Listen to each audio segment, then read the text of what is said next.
Frédéric Gay, bonjour. Bonjour.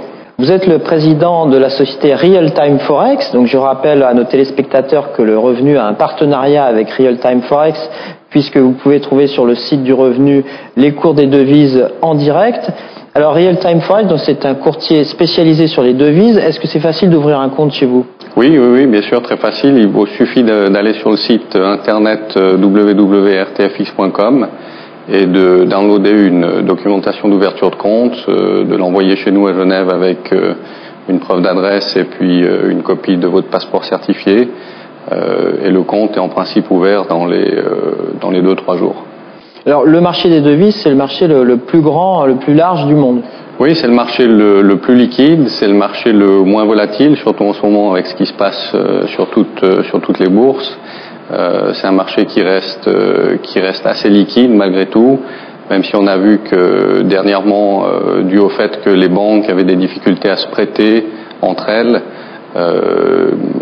on avait les lignes de crédit entre banques ont été assez diminuées, certaines éliminées, mais malgré ça, le marché des devises est resté un marché très liquide sur lequel on pouvait intervenir très facilement.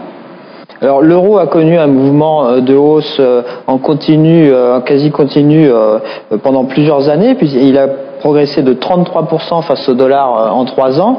En revanche, depuis juillet, il recule de 14% en 3 mois, donc un repli très significatif. On est aujourd'hui à 1,36 $ pour un euro. Alors quelle est votre anticipation ? Oui, je pense que déjà ça fait beaucoup de bien à l'économie européenne. On s'est vu déjà plusieurs fois avant, et puis c'est vrai qu'on parlait toujours de cet effet négatif d'avoir un euro fort. Maintenant, je pense qu'il s'est passé, c'est qu'on a vu beaucoup de débouclement de carry trade ces dernières semaines, ces derniers mois. On s'est aperçu qu'avec toutes ces incertitudes sur les marchés financiers, le dollar revenait un petit peu une monnaie refuge. On a vu aussi que le franc suisse avait bénéficié de cette volatilité, et également le yen. Donc, à mon avis, on devrait continuer à avoir un euro assez faible par rapport au niveau des 1,60 qu'on a vu. Je pense que sur le prochain mois, on va très certainement voir un range trading entre 1,33,5 et 1,38,5. Aujourd'hui, on est à 1,36. On a vu que l'euro reprend un petit peu des couleurs depuis que les bourses reprennent. Donc moi je conseillerais plutôt de vendre maintenant l'euro-dollar entre 1,36,5 et 1,38,5 pour voir encore une baisse un peu plus importante vers les 1,33,5.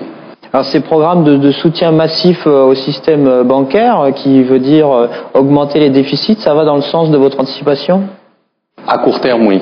Je pense sur le prochain mois, je pense que c'est bon pour le dollar. Il est clair qu'à long terme, aussi on en avait parlé plusieurs fois l'année passée, ce déficit budgétaire américain qui s'agrandit, ça va très certainement peser sur le dollar, et à plus long terme je pense qu'on risque de revoir un euro-dollar remonter au-dessus des 1,45 voire 1,50, mais dans le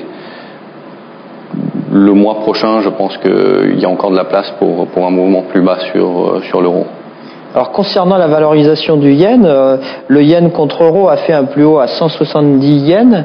Aujourd'hui, on est en net repli de l'euro face au yen. Est-ce que c'est la fin du carry trade ? Alors là aussi, on en avait aussi parlé plusieurs fois. C'est clair que plus les marchés sont volatiles, plus les gens qui investissent dans le carry trade ont peur de cette incertitude. Donc, maintenant, on voit que les gens ont tendance à sortir de ces carry trades, à aller encore une fois sur des monnaies refuges, et le yen a aussi servi de monnaie refuge. Moi, je conseille aujourd'hui de profiter de cette nouvelle petite hausse sur l'euro-yen, parce qu'on a malgré tout été au-dessous des 135. On voit qu'on s'approche de nouveau des 140 aujourd'hui. Donc je profiterai de cette correction pour vendre l'euro contre le yen. Je vendrai aussi le dollar contre yen aux alentours de 103, 105 pour voir encore une fois des corrections à court terme, toujours dans le mois qui vient, assez importantes, et revoir l'euro-yen à 135 et le dollar-yen en dessous des 100. Je pense qu'on peut aller à 95, 95 sur la parité dollar-yen. Alors, autour du franc suisse qui a toujours eu vos faveurs, après un plus haut en juillet, on voit que le franc suisse se réapprécie par rapport à l'euro. Voilà. Alors quelle tendance ? Alors, moi, je crois en notre monnaie nationale, le franc suisse. J'investirai sur le franc suisse, qui est encore une fois là aussi une monnaie refuge. Donc l'idée, c'est de vendre l'euro suisse aux alentours des 1,55 pour éventuellement casser le support de 1,50, toujours dans une perspective d'à peu près un mois. Alors, est-ce qu'il y a d'autres monnaies moins connues sur lesquelles vous conseillez aujourd'hui de faire du trade? Oui, alors on a vu énormément de volume ces derniers temps sur le dollar australien et sur le dollar néo-zélandais. C'est aussi des monnaies qui sont assez en corrélation avec les matières premières, les métaux. On a vu qu'avec un risque de récession globale, tous les métaux et toutes les matières premières ont beaucoup corrigé. Donc ces monnaies ont beaucoup souffert. Encore une fois, avec ces interventions des banques centrales européennes et américaines, on voit maintenant un petit rebond sur le marché des actions.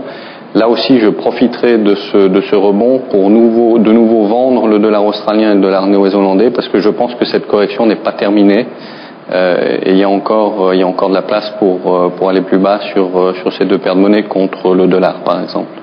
Frédéric Gay, merci. Merci.